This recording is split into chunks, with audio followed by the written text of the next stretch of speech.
صافي وتبقى تاجل. بنتي ملي شافت البنات قبل منا مرضت نفسانيا، شافت البنات قبل منا 9 شهور وعام مشدودين وهي يلاه مشات وبغينا والو، بغينا نتصفروا دايرين شي حاجه يجيو لبلادهم يتحاسبوا في بلادهم. علاش دول الاخرين كيصفروهم والمغربيات لا علاش؟ وبنتي باقا صغيره اش من الحبس غتعرف من الحبس تماك؟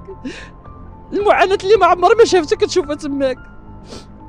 باغا بنتي باقا غتكمل قرايتها، واش غيدمروا لها المستقبل ديالها؟ عندها 21، واش غيدمروا لها المستقبل ديالها؟ قالت لي ماما تقي ندخل الجامعه وتقي يجيب الباك بنقطه زوينه.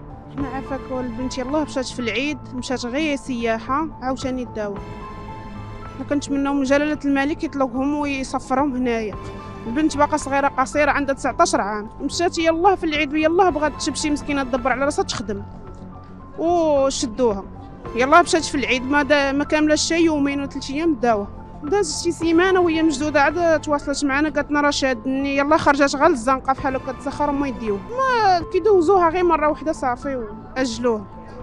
ما مشات لا للمحكمه لا والو، كانت حامله شدوها غير من الزنقه، غادا تشري عيد دواء من الفرماسيان، عندها وراقيها مشات سياحه هي ودبر على خدمه تماك. كنتمناو من جلاله الملك يصفرهم هنا كاملين، راه مكرفسين وما عندناش اخويا باش نصيفطوا لها التعبئه، وهذه 12,000 ريال ديال التعبئه وما كتكفاش نهار واحد. انا عندي بنتي كانت طلعت 26 في رمضان سياحه السعوديه، واعتقلوها نهار 25 ابريل.